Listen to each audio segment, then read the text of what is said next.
Tá bom. Pronto. Boa tarde. Aí eu vou sair. Uhum. Já posso começar? Pode, eu vou sair e aí qualquer coisa me retorna se estiver funcionando direitinho. Ok. Tá ok? Posso Vai começar? logo. Pode ser. Boa tarde a todos. Estamos dando continuidade ao projeto quando o autor apresenta a sua obra, uma promoção do C3, Centro de Estudos e Treinamento da Procuradoria-Geral do Estado, em parceria com o FONASSE, que é o Fórum Nacional dos Centros de Estudos e Treinamento das Procuradorias Gerais do Estado e do Distrito Federal. Esse projeto, diga-se de passagem, com muito destaque, teve início antes da pandemia, de forma presencial, tendo sido entrevistadas a doutora Fernanda Pacobaíba, ex-secretária da Fazenda do Estado, e a doutora Janaína Soares Noleto Castelo Branco, atualmente procuradora-chefe, procuradora-geral da Universidade Federal do Ceará. No plano virtual, vários livros foram lançados. Tomemos como exemplo acesso à justiça nos sistemas internacionais de proteção de direitos humanos, caso Ximenes Lopes versus Brasil, do professor Marcos Pinto Aguiar, resumo de Sociologia Jurídica, do defensor público da União, Felipe Augusto dos Santos Nascimento, Direito e Memória, do chanceler da Unifameto, Antônio Colasso Filho, Manual da Defensoria Pública, de Muniz Freire, Jaime Miranda e Rafael Figueiredo, que são defensores públicos estaduais, Influências de Clóvis Bevilacqua na Codificação Civilista Brasileira, da professora universitária Ana Paula Araújo de Holanda, Proporcionalidade e Individualização da Pena, do juiz de direito Magno Gomes de Oliveira, Resolução de Conflitos Criminais com Aportes na Justiça Restaurativa, do procurador do Estado Daniel Feitosa de Menezes, Direito Constitucional Ambiental, Aplicabilidade e Diálogo, da professora Blaine Queiroz Caula, e, por último, a outra independência, a partir do Ceará, Apontamentos para a História do Nascente Constitucionalismo Brasileiro, do professor Filomeno. Um time de primeira, como se pode ver. Eu agrego que esta tem sido uma oportunidade muito especial de entrevistar intelectuais destacados de nossa terra, como é o Laércio, e de conhecer não apenas a obra apresentada, mas também um conjunto de sua obra e seu pensamento sobre temas afins. Na verdade, isso ocorre porque o lançamento é feito em forma de uma entrevista. Nessa tarde se encontra conosco, em nosso estúdio virtual, o doutor Laércio Noronha Xavier, advogado, doutor em Direito Público pela Universidade Federal de Pernambuco, mestre em Direito Constitucional pela Universidade Federal do Ceará, especialista em Economia Política pela UES, professor de Direito Urbanístico e Direito Internacional Público pela Unifor, consultor em Segurança Pública Municipal, Política Urbana e Direito Ambiental, e de mais a mais é autor de diversas obras, entre as quais eu menciono Política Pública de Segurança, publicada em 2012, Geopolítica da Violência Urbana, publicada em 2015, e Canhões Reais e Imaginários de Fortaleza. O amigo Laércio, assim o trato, porque eu o conheço de longa data e venho acompanhando a sua trajetória de vida e a produção de suas obras. Eu sei do seu esforço para vencer resistências na busca de difundir, de defender suas próprias ideias. A obra que apresentamos hoje é Gangorra, Violência, Criminalidade, Marginalidade, Nova Estratégia de segurança pública. Antes de tudo, louvo o título do livro, que nos remete a um brinquedo infantil que povoou a minha infância e que se usa aqui no sentido figurado para referir um cenário de altos e baixos, ou melhor dito, uma situação de equilíbrio instável, alternando-se em posições opostas ou aparentemente opostas, tal como consta na quarta capa do livro, entre aspas, utilizando-se dos conceitos de violência, criminalidade, marginalidade, padronização conceitual e estatística do Ministério da Justiça e Segurança Pública, e análise da série histórica 2009-2020, identifica-se no Brasil e no Ceará uma oscilação média crescente dos índices de crimes violentos letais internacionais e crimes violentos patrimoniais, aumento dos espectros espaciais de hipercriminalidade, ampliação dos custos públicos, privados e sociais e dubiedade de discurso dos gestores nas conjunturas de êxito e fracasso na política pública. Eu li atentamente o livro e, logo na introdução, você, Laércio, reforça essa narrativa ao assinalar que a pesquisa tem, novamente, entre aspas, como objetivo geral apresentar e analisar a evolução oscilante dos índices, custos, espectros espaciais e a dubiedade dos discursos atinentes aos crimes violentos, letais e intencionais e crimes violentos contra o patrimônio, nacionais e cearenses, pelos órgãos públicos, institutos acadêmicos, entes da sociedade civil e canais de mídia na série histórica entre 2009 e 2020. É importante que se diga que os nossos lançamentos são feitos, repito, sob a forma de entrevista, o que significa dizer que formularemos indagações sobre a obra lançada, igualmente sobre os demais obras do autor, os seus projetos acadêmicos e, se o tempo permitir, sobre temas importantes relacionados com a sua área de pesquisa e atuação. Em primeiro plano, Laércio, como sempre faço, eu lhe peço que discorra por um tempo não superior a 5 minutos, serei vigilante com relação ao horário, sobre a obra apresentada, porque em seguida isso vai me permitir, a partir da sua exposição, formular perguntas, são muitas as perguntas que eu pretendo formular, e no caso específico das respostas, nós também pedimos, por serem muitas as perguntas, que o entrevistado seja breve nas respostas. Você tem, portanto, um tempo para falar genericamente da sua excelente obra. Buon pomeriggio, César e a todo o público ouvinte, bom final de tarde. César, determina aqui até 18 horas, que eu tenho a reunião, às 18 horas. Claro. Acho que em 1 hora acho que dá para a gente bater um bom papo aqui com você e com o público ouvinte e telespectador do YouTube. Primeiramente, agradecer o convite do nosso querido mestre, professor de graduação de Direito do Menor, esse professor da mais alta titulação acadêmica, um dos maiores produtores de obras jurídicas e também não jurídicas, talvez a maior hoje no estado do Ceará, César Barros Leal, esse procurador-geral estimado que dirige o CETREI e o Instituto Nacional de Direitos Humanos, que hoje é um órgão consultivo da ONU, e a sua sapiência, a sua estirpe de Barros Leal, né, e sua sensibilidade, tanto para as línguas estrangeiras, a partir do Esperanto, ele domina várias línguas, domina mesmo, e a sua sensibilidade de ser os diretores e financiadores da creche Amadeu Barros Leal, que eu tenho muito orgulho de ter essa experiência criada a partir do César e de seus familiares. Acho que a grande homenagem ao seu pai, um cinéfilo e um empresário do cinema,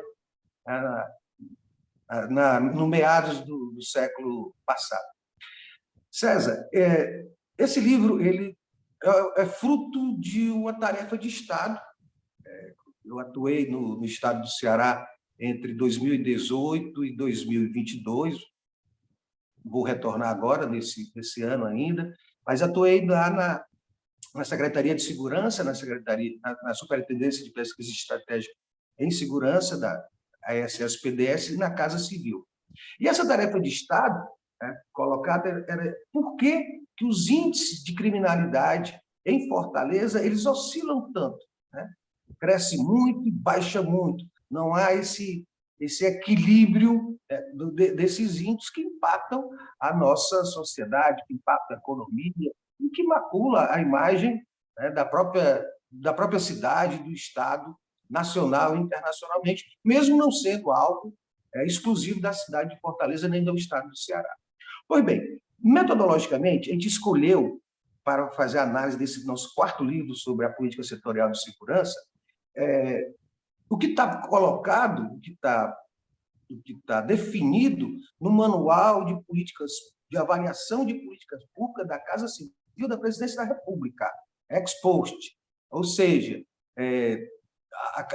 para analisar qualquer política pública, seja de segurança, educação, saúde, cultura, esporte, seja lá qual for, qualquer política pública, a gente tem como definição o que está posto no Manual da Casa Civil da Presidência da República.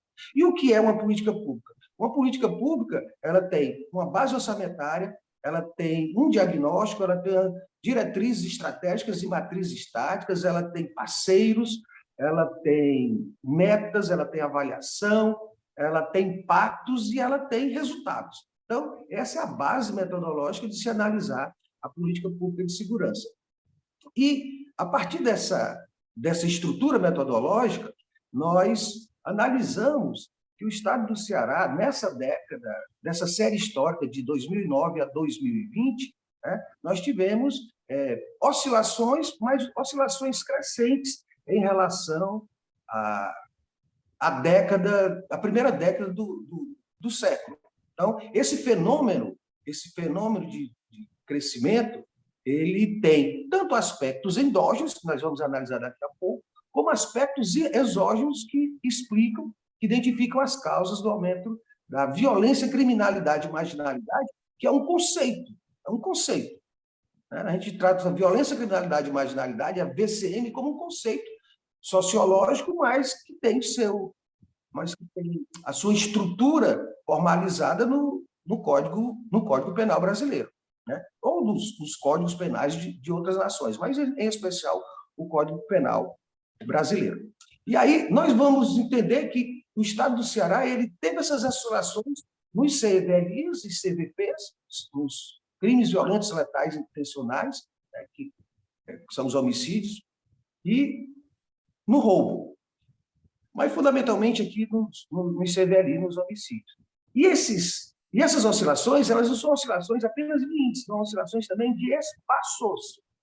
Se o crime antes estava resumido à região metropolitana de Fortaleza, agora ele já busca outras regiões metropolitanas postas no estado, como do Cariri, ao norte, ao sul, Sobral ao norte, e outros municípios, né, de até menor porte. E também na nossa capital, esse crime ele migra de bairros a bairros, dependendo dessas pactuações entre facções criminosas. Ou seja, esse é um elemento exógeno que explica, né, essas oscilações. E esses aspectos territoriais também eles se coadunam com oscilações nos custos. Esses custos que são públicos. Para a gente entender, até 2022, e durante os governos do governador Camilo, nós tivemos aqui os chamados 7 Ceará. O Ceará acolhedor, o Ceará da governança, dos resultados, o Ceará sustentável, e um desses é o Ceará Pacífico. E na estrutura orçamentária desses 7 Ceará, o Ceará Pacífico foi o que tinha as maiores rubricas do orçamento estadual: segurança pública, administração penitenciária e justiça criminal, né? Por conta da atuação do Plano Ceará Pacífico.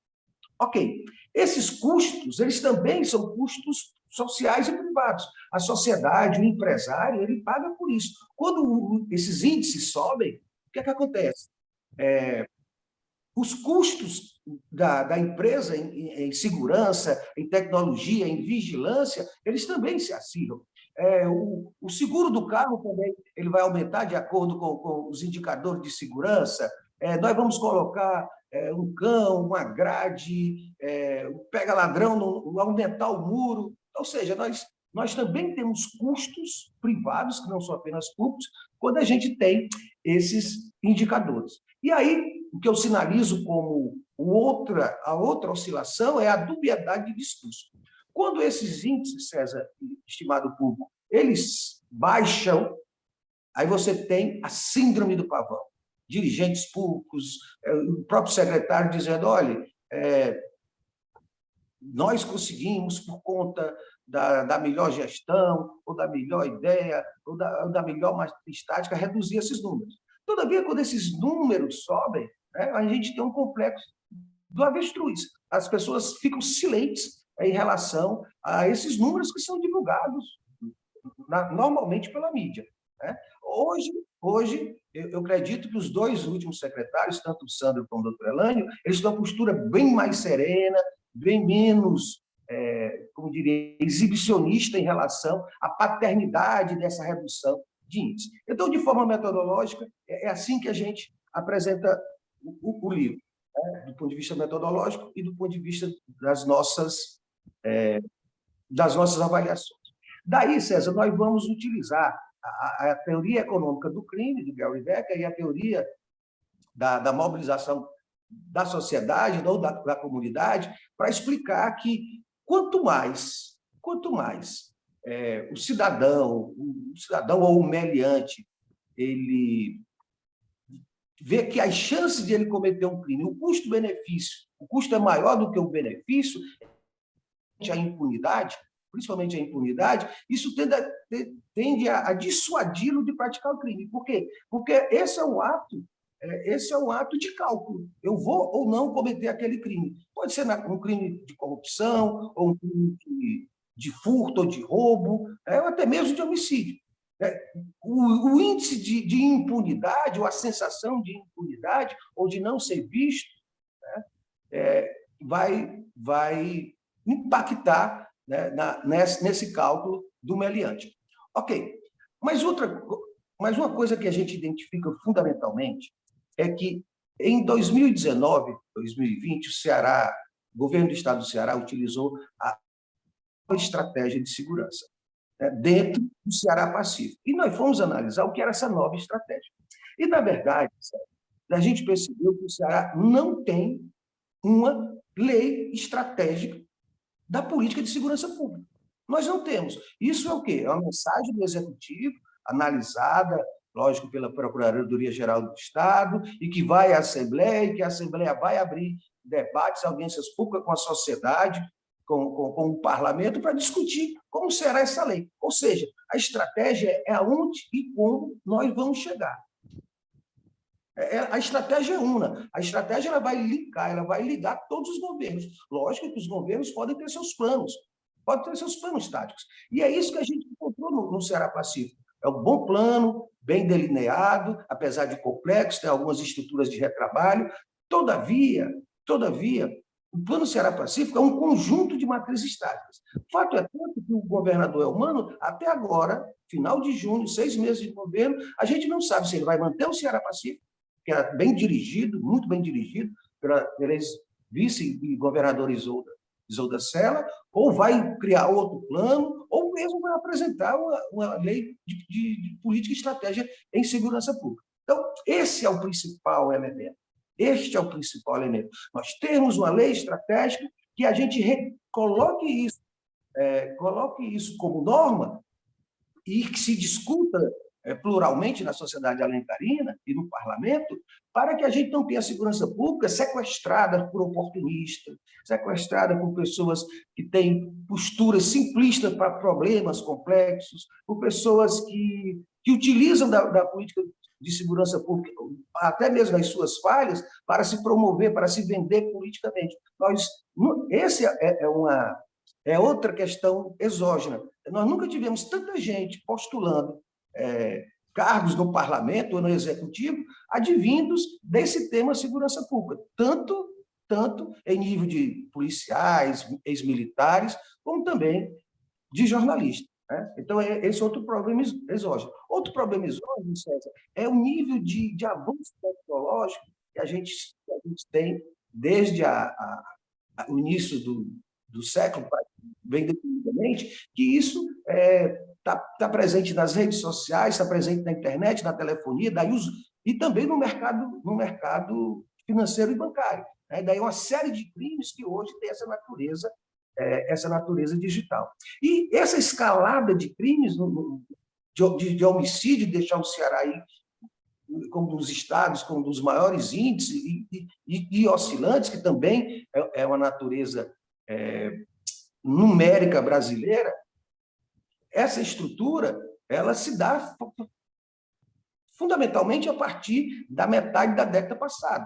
O fato é tanto que, mesmo que os governadores Cid e Elmano tenham investido no que é mais óbvio, na questão do efetivo, aumento do efetivo, melhoria da infraestrutura, aquisição de viaturas, melhoria nos fardamentos, aquisição de armamento, melhoria das instalações, dos presídios, né, ou mesmo das delegacias, dos batalhões. Isso teve um impacto fiscal e previdenciário muito forte, mas ainda nós ficamos devendo essa política estratégica.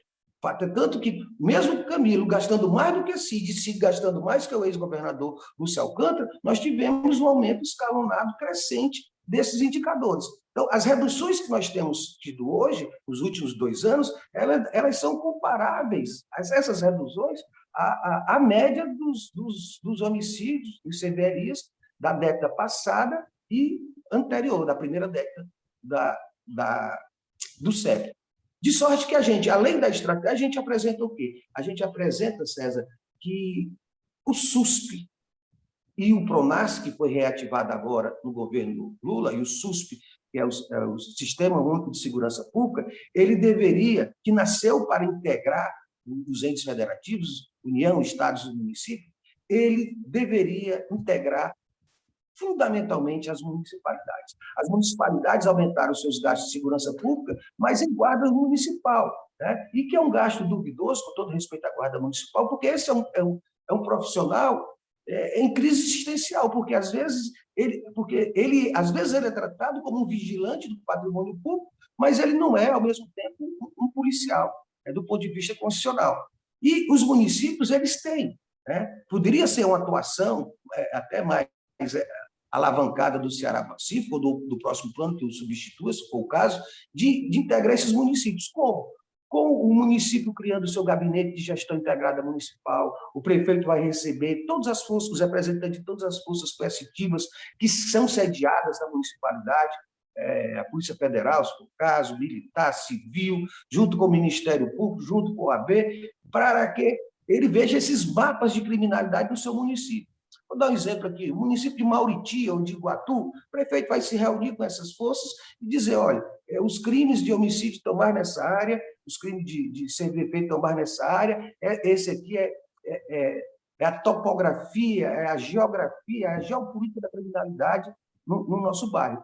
E criar um conselho com a sociedade civil e um fundo. Eu acho que essa muitos prefeitos dizem, olha, eu não vou gastar dinheiro na segurança porque não é minha atribuição, não é minha competência e nem eu tenho orçamento. Mas vejam bem, o que é o fundo? O fundo que está presente lá na lei do SUSP, a lei de 2018, ainda no governo do Michel Temer, ele diz o seguinte, esse fundo, que não pode ser utilizado para custeio, ele pode receber verbas do governo federal, do BNDES, dos deputados estaduais ou federais, ou emendas de bancada, da própria ONU, né? Do Banco Mundial, da iniciativa privada. E a atuação do município, César, ela pode ser a construção de uma praça, ela pode ser a melhoria da segurança das escolas, com câmaras, com vigilantes, pode ser uma areninha, ou seja, os municípios com esses fundos, eles vão atuar no que é de mais fundamental. Eles vão articular a repressão, mas sua atuação primordial vai ser na prevenção da criminalidade. Então, essa é a grande distinção que a gente deixa no livro.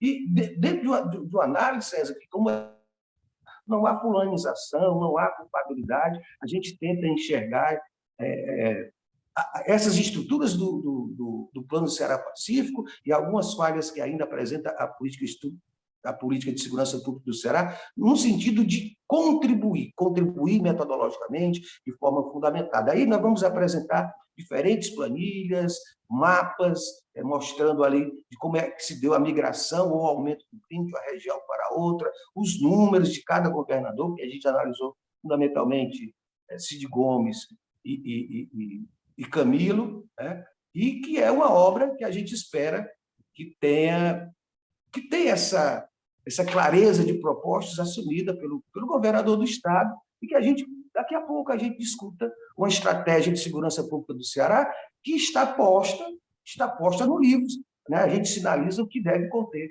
com a Lei de Estratégia de Segurança Pública e que deve também estar presente nos municípios. Então, de forma concisa, essa é a apresentação da obra e fico à sua disposição para qualquer questionamento. Laércio, nós poderíamos ficar por longo tempo ouvindo, né? Você sempre é coerente, sempre é didático nas suas exposições e o tema é particularmente interessante. Mas eu li seu livro, fiquei com algumas indagações, algumas, de certa forma, já foram respondidas durante a sua exposição, mas a ideia desse lançamento é uma ideia essencialmente didática, para que as pessoas que nos escutem agora ou venham a escutar-nos na gravação que está sendo produzida, possam ouvir, né, as suas lições. A primeira pergunta que eu faria, e eu peço, Laércio, para responder com extrema brevidade, porque são muitas as perguntas.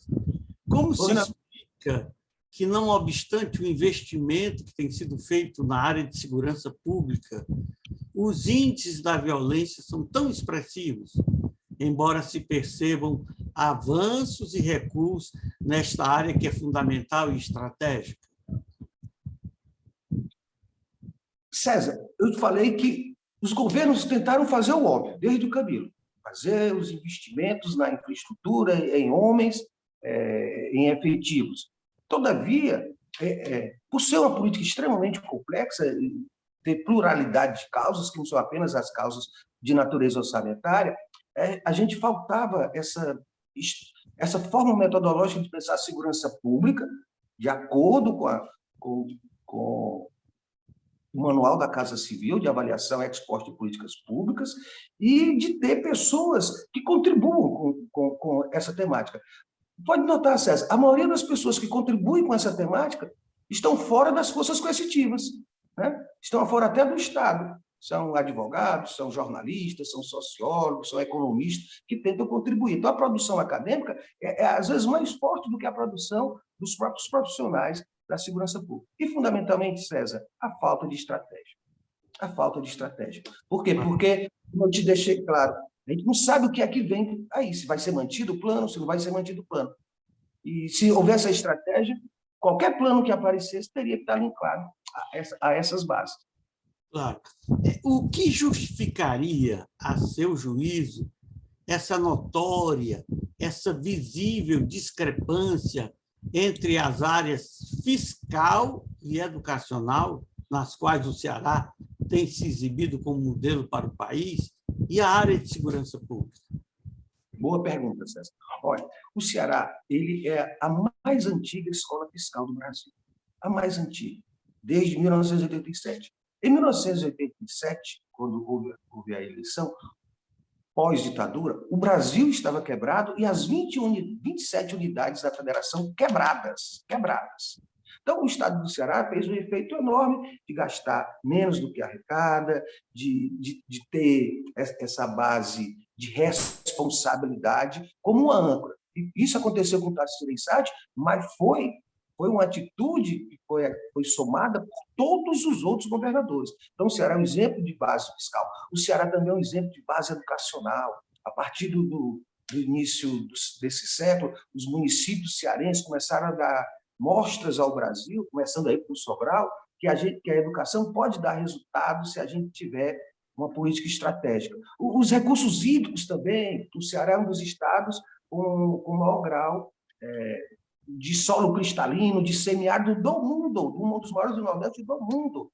Mais de 80% do nosso solo é cristalino. Então, esse solo cristalino ele evapora a água que está presente, ou da chuva, ou da água que vai se acumulando. Então, essas três, e como a saúde também, essas 4 políticas, elas não tiveram, elas tiveram grande repercussão no estado do Ceará, nacional e internacionalmente, e a segurança pública, até hoje, é uma política de governo e não de Estado. É por isso que a gente coloca a necessidade, a precisão, a demanda inadiável de ter uma política estratégica para a segurança pública.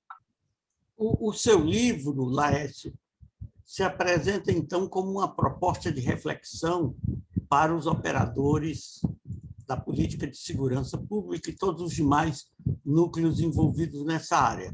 E aí vem a pergunta que não quer calar. Tem havido ressonância ou o ilustre amigo encontra indiferença e rechaço por parte das autoridades pertinentes?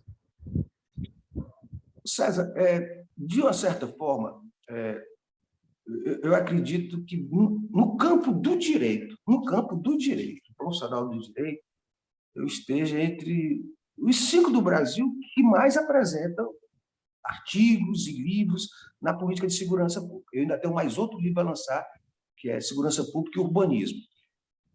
E a gente sempre teve, participando ou não do Estado, o maior respeito às autoridades públicas para não fundamentar, e nem uma visão oportunista de utilizar essas obras para aventuras políticas, até porque eu sou um professor, um pesquisador, um advogado, um consultor e, algumas vezes, um gestor, por mais que eu não seja coordenador de despesa.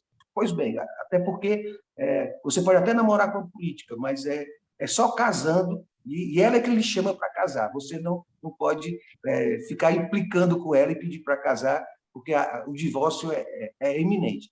Então, em várias entrevistas já dei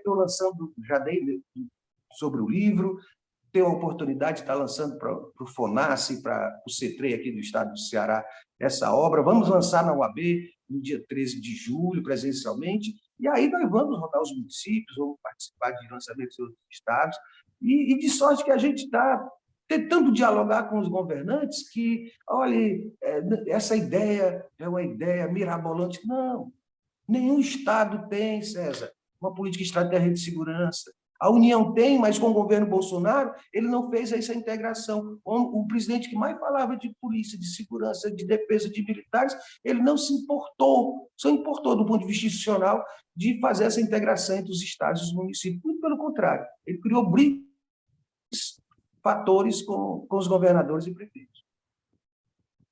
Pela leitura do seu livro, percebe-se que há, conforme assinala Ricardo Valente Filho, advogado e presidente do Conselho Estadual de Segurança Pública do Ceará, entre aspas, uma provocação teórica acerca dos conceitos gerais de estratégia que devem apresentar-se de forma teorizada, legalizada e caráter permanente, e dos conceitos específicos da tática que tendem a ser flexíveis em face de reais motivos, formas e correções. Fecha aspas. O senhor Ricardo acrescenta que, novamente aspas, chega-se à constatação de que a oscilação na política de segurança pública alcança também o patamar discursivo, envolvendo atores institucionais e críticos, políticos e ou midiáticos. O que o senhor, autor do livro Gangorra, tem a dizer sobre essas anotações, essa avaliação do presidente do Conselho Estadual de Segurança Pública do Ceará? O Ricardo, o apresentador do livro, foi extremamente feliz nessa apresentação. Vamos lá. Nesse voo de galinhas dos índices, dos espaços, dos custos, nós também temos essa variedade discursiva, que a gente está chamando de síndrome do pavão, que é o gestor, o secretário, que fica se vangloriando quando esses números caem, os índices caem, e o complexo de avestruz, quando os números sobem. Veja bem, quando o Leme, para mim, é um dos maiores estrategistas da política de todos os tempos. Aí eu não estou analisando o Leme sob o aspecto ideológico, mas nós temos que considerar Lenin como o primeiro pensador estratégico. O que é que o Lenin queria? Nós queremos a revolução na União Soviética, na Rússia, e criar a União Soviética. Essa é a estratégia. E quais são as metas? Ora, nós vamos ganhar o parlamento, vamos fazer alianças com os partidos mais à direita, os partidos burgueses, e a base tática, a estrutura tática, ela tem que ser enunciada por slogans simples que sejam de conhecimento da sociedade. E isso vale tanto para a revolução, como para colocar, como para uma política pública, como para o crescimento de uma empresa, ou a pretensão de um escritório de advocacia. Você tem a sua estratégia e conformar a essa estratégia um conjunto de táticas para alcançar aquele objetivo. Então, a oscilação discursiva é justamente fruto da falta de uma estratégia. Muita gente pode elogiar o plano Ceará-Pacífico, que é o último, pode criticá-lo, pode até não conhecê-lo. Mas se a gente tivesse uma política e estratégia, isso era de conhecimento de toda a sociedade, inclusive do policial, do delegado, que sai para trabalhar sem saber o que vai fazer, porque ele vai ser ordenado a partir quando ele chegar lá na delegacia ou no batalhão. Se você tivesse que sumarizar a sua opinião sobre o Ceará Pacífico de 2015 e a nova política de segurança pública do Ceará, o NESP, de 2019, foram implantados em diferentes épocas. O que é que você diria? Vamos lá. O Pacto do Ceará Pacífico ele foi elaborado com apoio do Fórum Brasileiro de Segurança Pública. E nos 3 materiais, nas 3 cartilhas dos seminários internos, faltou uma coisa que a gente acha fundamental. Faltou, que era o diagnóstico. Principalmente, César, o diagnóstico das facções criminosas, que é uma questão exógena, que não estão somente nas ruas periféricas, mas estão também dentro do sistema prisional. Dentro do sistema prisional. Então, faltou esse diagnóstico.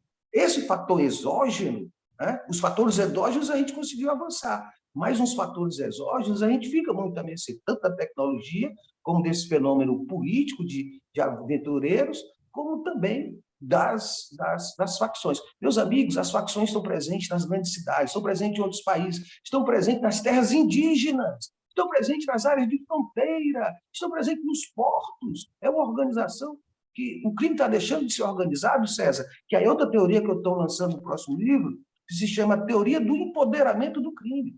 O crime hoje não é mais organizado, ele está empoderado.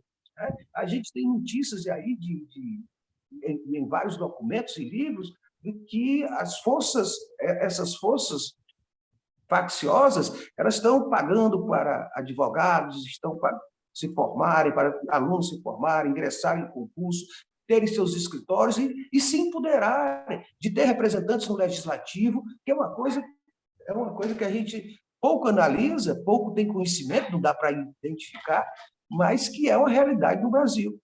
Foi isso que o Ciro Gomes, na palestra do AB, quis deixar claro. Eu não vou acusar ninguém, mas há informações de inteligência militar no Estado que há esse oferecimento das facções do crime organizado para ter seus representantes, tanto na advocacia, no Ministério Público, no Judiciário e também no Parlamento.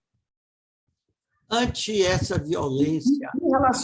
Em relação ao Ceará Pacífico, o Ceará Pacífico, César, ele é o plano mais bem elaborado, mesmo com esse problema do diagnóstico. Mas no começo ele nasce muito complexo, com muitas células, coordenação, reuniões com todos os secretariados, reitores, representantes da sociedade, então ele era muito complexo. Então, esse plano, quanto menos ele for visível na sua base infraestrutural e mais amplos foram os seus resultados, eu pontuo como um bom plano. E a Nesp, na verdade, é um erro você colocar nova estratégia num governo que está afindando. Porque o próximo governo ele vai retirar o Nova. Né? E, na verdade, nem era nova nem a estratégia, era um conjunto de matrizes táticas, boas, mas não vinculadas a essa estrutura una que é a estratégia. Ok. Sumarizando. Laércio, como é que você encara, diante dessa violência que você descreveu, dos índices elevados de violência, em termos de homicídios, de crimes contra o patrimônio, etc., como é que você encara os movimentos populistas de mão dura, de acirramento da repressão, de tolerância zero, enquanto ecoa, por outro lado, em diferentes países, uma proposta de sedimentação de uma cultura de paz, tal como proclama a justiça restaurativa? César, quando a gente fala que há uma oscilação de discurso, é porque a gente, no Ceará, no caso do Ceará, especificamente no Ceará Pacífico, a gente não tem a definição de qual discurso. Ou é cultura de paz, ou é guerra ao crime. Você não dá para utilizar os dois. Né? Não dá para utilizar os dois. Olha, o município pode utilizar a cultura de paz? Pode. Já o Estado e a União, eles podem utilizar, pois, olha, nós vamos ser irracíveis, nós não vamos ter tolerância zero com o crime. Tudo bem, mas isso o Estado não precisa pronunciar. Ele precisa ter uma boa estrutura de inteligência, de legista, de bons investigadores, de bons profissionais, de pessoas com experiências, expertise na sua atuação, né, dos mais diferentes profissionais, que saibam atuar dentro dos princípios constitucionais, dentro dos direitos humanos, dentro da justiça restaurativa. Agora, quando a gente fala de justiça restaurativa, Sérgio, e acho que esses grupos mais radicais do ponto de vista de aumentar a repressão, quer dizer, o próprio Gary Becker disse, não adianta você ter uma pena de 30, 40 ou até prisão perpétua. O que você tem é a certeza que o cidadão vai ser punibilizado, para que a análise desse custo-benefício de cometer um crime, ele venha a ser diminuída. Então, quando o meliante não tem essa certeza da impunidade, e aí pode ser da legislação, pode ser da interpretação dos julgadores, pode ser uma cultura social, não interessa. No México, a situação explodiu. Na Colômbia, explodiu de forma avassaladora. Né? E que está lá mostrando que essa teoria do empoderamento do crime, ela, na verdade, ela vem se consolidando em alguns países. Eu não estou dizendo que ela já está presente no Brasil, mas ela está presente no México. E você é um homem que já viajou mais de meia centena de vezes ao México, em palestra, você conhece que isso é realidade. Até que ponto as instituições estão refém dos vários cartéis de droga lá no México, e que é um país que não produz cocaína, já que a cocaína é uma produção exclusiva da Bolívia, do Peru e da Colômbia. A Venezuela também está empoderada, tem um crime empoderando as instituições. Eu estou atento, meu querido Laércio, ao tempo que você delimitou, porque você tem um outro compromisso. Eu queria que você me falasse do processo criativo ao escrever Gangorra. O que o inspirou? Algum evento de ordem pessoal? O livro é uma síntese de sua preocupação com o tema durante toda a sua vida? Vamos lá. Toda vez que eu vou escrever, César, eu vou guardando os materiais. Eu não saio escrevendo de uma vez. Eu vou mantendo e vou guardando em arquivos, materiais, até sumarizo esses trabalhos. Mas, quando eu começo a escrever, eu tenho esse método. Né? Eu tenho aquele método que não só o direito me deu, ou a política, ou a academia, mas, fundamentalmente, que a publicidade me deu. Eu me lembro que, quando você foi meu professor, estava você e o querido procurador Dimas Macedo, né? E o Antônio José, lá da Codiba. Rapaz, eu disse que tinha interesse em trabalhar na agência, e fui trabalhar na agência de publicidade, que tinha a conta da Codiba, passei 3 anos e aprendi muito com a publicidade, essa linguagem publicitária. Então, esse processo ele vai da capa a contracapa e todo o seu conteúdo. Eu busco elaborar as capas, esse processo criativo de produção da obra e de dar o maior número de referências bibliográficas. Eu acho que o autoral, ele também ele tem que ser honesto e responsável e amplo e plural com as suas referências. Então, mais do que tudo, César, eu tive a tarefa de Estado de tentar entender isso, né? De tentar entender. Porque essa é uma obra de direito? Não é. É uma obra de economia? Não é. Mas é uma obra de direito, de economia, de sociologia, de criminologia, de economia política, de urbanismo, de políticas públicas. É um mix, é um conjunto. É assim que minha cabeça gira, né? É dentro dessas várias facetas, facetas das ciências humanas e conexas, da administração pública. E eu celebro, Laércio, a forma como você escreve, com correção, com estilo, né? Eu comecei a ler sua obra e não, não, não me distraí, mantive a atenção até o final, né? Aprendi muito. Você tem muito que contribuir para a nossa sociedade, principalmente nessa área. Eu lhe pergunto agora, quais são os estudos e as obras que mais o influenciaram na redação de Gangorra? Algum ponto também, eu pergunto, do livro que você julga mais significativo? César, os meus artigos, as minhas produções internas na SUPESP, que é a Superintendência de Pesquisa Estratégica, e de outros profissionais de várias áreas,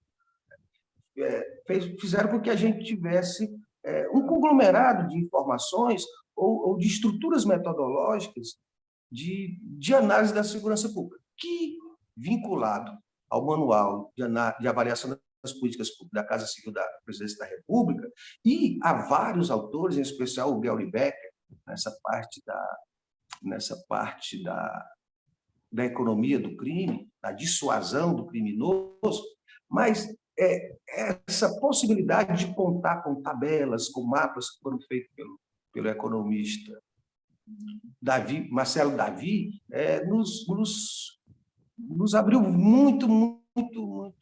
muitas portas por conta desse leque de informações que estão aí nos órgãos públicos, mas que a gente conseguiu dar essa estilização, essa linha cronológica, né, e temporal e espacial de como o crime foi crescendo e se espraiando territorialmente no Estado.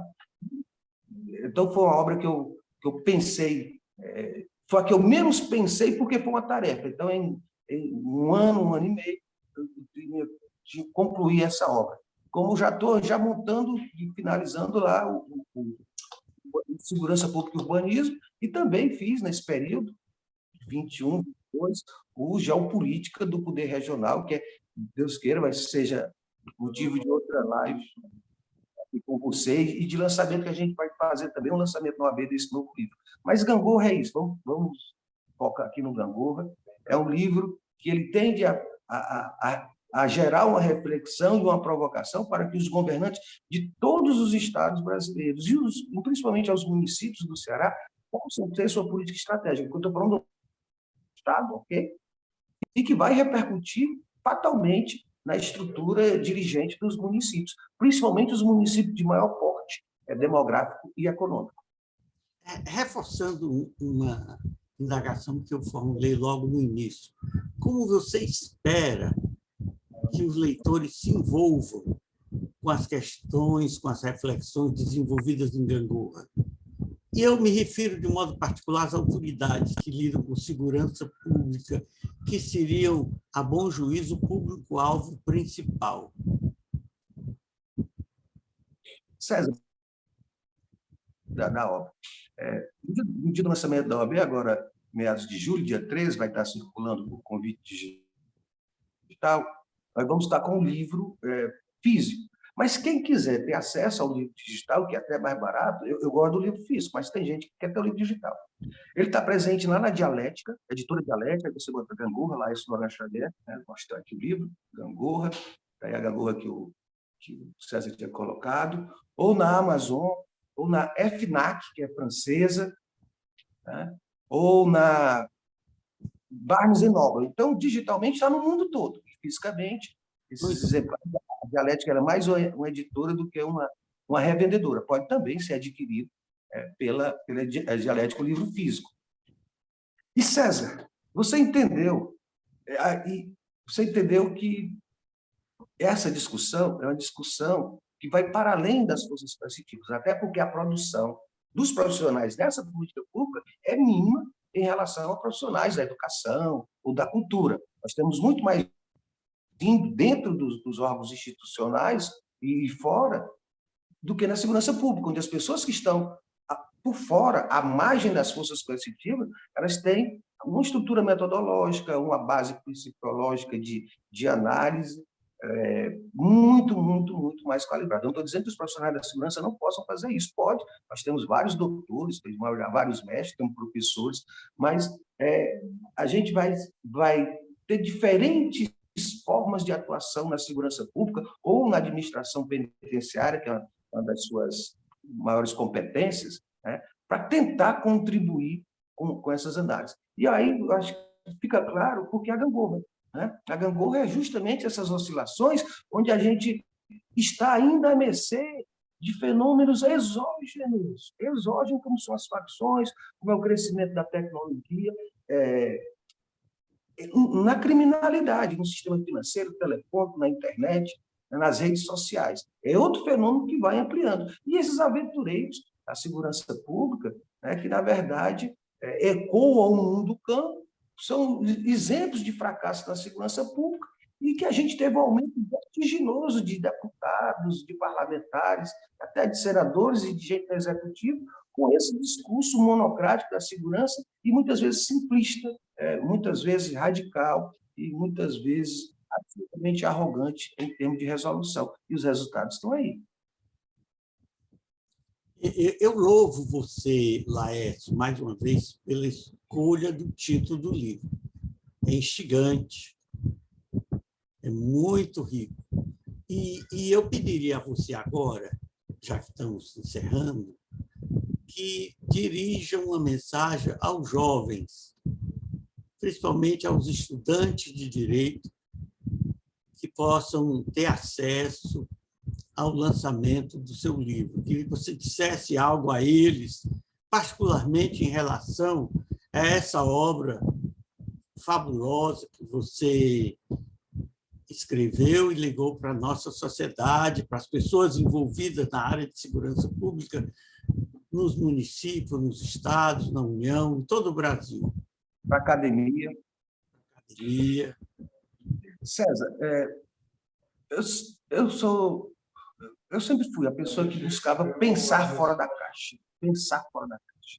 Eu gostava do direito, mas sempre gostei da comunicação, do cinema, da cultura, da literatura. E depois da graduação em direito, eu disse, olha, eu vou estudar outras coisas. Eu vou estudar outras coisas. Fui estudar economia, fui me qualificar em língua. Nunca ter feito concurso para atuar no magistério, na procuradoria, de Estado, da Justiça, seja lá o que for.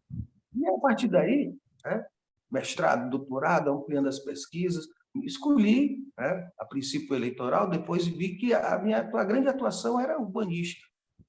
E isso aprendi muito com a doutora Magnólia Guerra, primeira diretora da mulher da Faculdade de Direito, no seu centenário, com a honra. E com tantos outros grandes mestres como você, como Paulo Bonavides, a doutora Magnólia, o Dimas, Valmir Pontes, Cândido, assim, é infindável o número de grandes professores que a gente teve. Mas, César, eu fui querer entender a economia, a psicanálise, a sociologia, a filosofia, o urbanismo. Então, é essa sede de conhecimento que nos move, Então, quando eu fico pensar fora da caixa, tem gente que não consegue, mas esse livro é uma conjugação disso tudo, de criminologia, de administração pública. Então, tento buscar sempre esses conhecimentos. Esses são sacrifícios do ponto de vista intelectual, de você perder, aspas, o seu tempo com outras leituras ou com outras obras que não têm, aparentemente, a ver com o seu métier, mas que te dá um background de informações, de leituras e de inserções em debates, em palestras, na mídia, ou mesmo